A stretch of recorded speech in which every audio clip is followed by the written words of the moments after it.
23rd, 1952, we are joined by Roslind Franklin to talk about her discoveries concerning the structure of DNA. Thank you for joining us today, Rosie.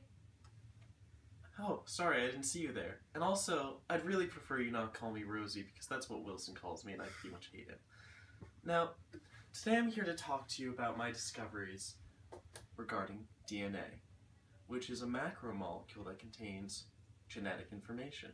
Now, through my use of X-ray crystallography, which is a process by which we shoot X-rays into a substance or molecule, and watch as those X-rays diffract against the substances within that molecule to try and piece out the shape of the molecule involved. So what I've been doing in my lab, or rather in Wilson's lab, is shooting X-rays at a DNA molecule and finding out what the structure is based on that.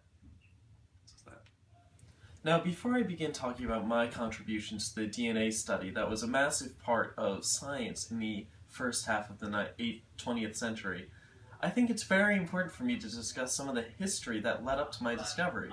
So, in the 1860s, we had a few really significant contributions to the field. We first of all had Mendel, who was able to discover via his work with pea plants how genetic information is somehow brought from one plant to another in the next generation, and by having so many plants he was able to discover that there are certain ratios for this genetic information to be distributed.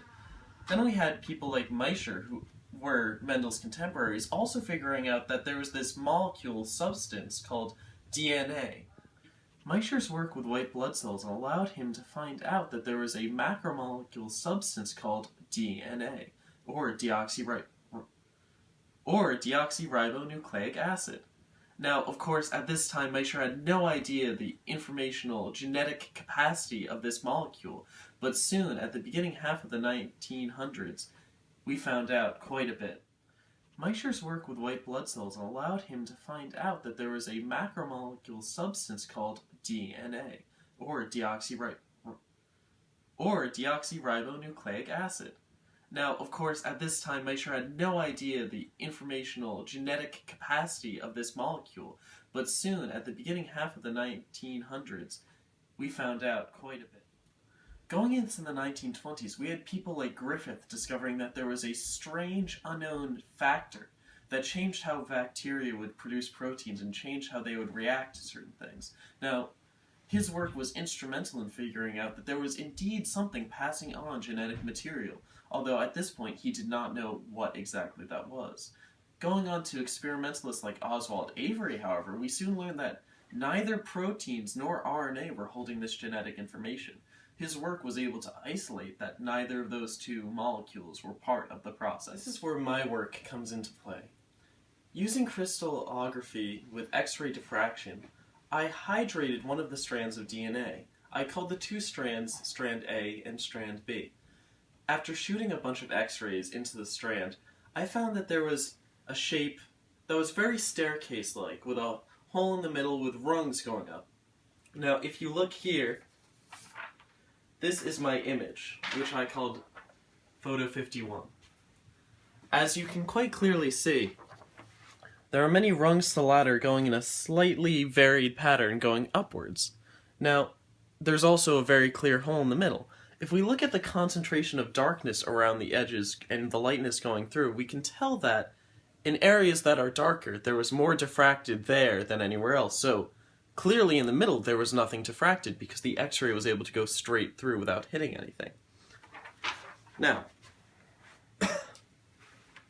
the images that I have taken have allowed me to begin to understand what DNA looks like.